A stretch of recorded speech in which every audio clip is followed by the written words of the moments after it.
வணக்கம். இப்போ இந்த வீடியோ ப்ரெசன்டேஷனில் நம்ம MCX க்ரூட் ஆயில் மார்க்கெட்டில் இன்றைக்கி எப்படி ட்ரேட் பண்ணலாம் அப்படின்றத பற்றி பார்க்குறதுக்கு முன்னாடி நேற்று மார்க்கெட்டில் என்ன நடந்தது, நம்ம என்ன எதிர்பார்த்தோம் அப்படின்றத பற்றி பார்க்கலாம். நீங்கள் பார்த்துட்டு இருக்கிறது க்ரூட் ஆயிலோட 7 நிமிஷம் கேண்டில் ஸ்டிக் சார்ட். இந்த கேண்டில் ஸ்டிக் தான் நேற்று மார்க்கெட்டோட ப்ரைஸ் ஓப்பனிங் 3000 பக்கமாக ஓப்பன் ஆகிருக்கு க்ரூட் ஆயில் மார்க்கெட். நம்ம என்ன எதிர்பார்த்தோம்னா 3060 ரெசிஸ்டன்ஸாக வச்சு மார்க்கெட் டவுன் ட்ரெண்டுக்கு சாதகமாக இருக்கும்னு எதிர்பார்த்தோம்.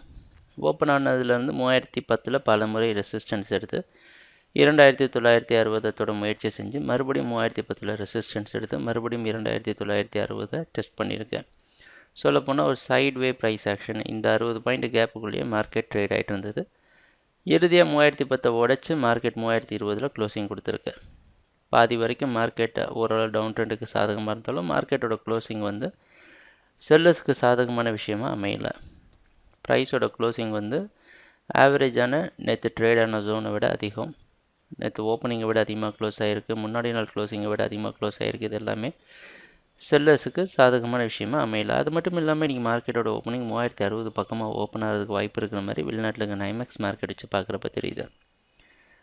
இன்னும் இதை மோசமாக்குறதுக்கு மார்க்கெட் ஒரு ஹையர் ஓப்பனிங் கொடுக்கறது இன்னும் பலதரப்பட்ட குழப்பத்தை க்ரியேட் பண்ணுது. நமக்கு என்ன செய்யலாம் அப்படின்னு பார்த்தோன்னா கொஞ்சம் கஷ்டமான இடம் தான் இது. க்ரூட் ஆயில் இப்போ ஓப்பன் ஆகிற பொசிஷன், இங்கே பை பண்ணலாமா செல் பண்ணலாமான்ற ஒரு சில குழப்பங்கள் இருக்குது. நம்ம என்ன செய்யலான்னா ஒரு மாற்றத்துக்காக ட்ரெண்டுக்கு அகெயின்ஸ்டாக பை பண்ண முயற்சி செய்யலாம். எதனால் ட்ரெண்டுக்கு அகெயின்ஸ்டாக பை பண்ணுறோம் அப்படின்றதுக்கு ஒரே காரணம் என்னென்னா, மார்க்கெட் வந்து பையிங்க்கு சாதகமாக மாறி மேலே போயிடுச்சு அப்படின்னா 3100 அப்படின்ற ஜோனில் க்ளோசிங் வர்றதுக்கு வாய்ப்பு இருக்கும். அந்த ஜோன்லேருந்து நம்ம பை பண்ண ஆரம்பித்தோன்னா மார்க்கெட்டோட ஸ்டாப் லாஸ் ஜோன் 100 பாயிண்ட் ஆயிரும், கொஞ்சம் அதிகமாக இருக்கும். அதனால தான் பை பண்ணுறதுக்கு மார்க்கெட்டோட டேர்னில் முன்னாடியே ப்ரெடிக்ட் பண்ணி பை பண்ண முடியுமா அப்படின்ற ஒரு சில ரிஸ்க் எடுக்கிறதுக்கு முயற்சி செய்கிறோம்.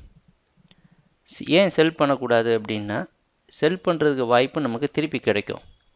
ஒரு உதாரணத்துக்கு மார்க்கெட் மேலே போகாமல் கீழே வந்ததுன்னா இந்த 3010 வரைக்கும் நீங்கள் ஸ்டாப் லாஸ் வச்சு பை பண்ணலாம். 10க்கு கீழே ஸ்டாப் லாஸ் வச்சு பை பண்ணலாம். இப்போது பையிங் போகாமல் செல்லிங்க்கு சாதகமாக வந்தால் கூட 3000 அப்படின்னு இந்த சைக்காலஜிக்கல் ஜோனில் மார்க்கெட் நின்றுடும். அதுக்கப்புறமா செல் பண்ணுறதுக்கு உண்டான வாய்ப்புகள் நமக்கு நிறைய கிடைக்கும். ஆனால் பை பண்ணோன்னா ஸ்டாப் லாஸ் ஜோன் அதிகமாகி வாய்ப்பு மிஸ் ஆயிரும். இதுதான் ஒரே காரணம் நம்ம ட்ரெண்டுக்கு கொஞ்சம் ஆப்போசிட்டாக பை பண்ண நினைக்கிறதுக்கு. இன்றைக்கி க்ரூட் ஆயில் மார்க்கெட் பையிங்க்கு சாதகமாக இருக்கும். 3010 கீழே ஸ்டாப் லாஸ் வச்சு நீங்கள் ட்ரேட் பண்ணலாம் அப்படின்றது தான் நம்மளோட எதிர்பார்ப்பு. ட்ரேடிங் நடக்கிறப்ப பார்ப்போம் என்னென்ன மாற்றங்கள் வருதுன்னு. எங்கள் வீடியோ ப்ரெசன்டேஷனை தொடர்ந்து பார்த்துட்டு இருந்ததுக்கு மிக்க நன்றி, மகிழ்ச்சி, வணக்கம்.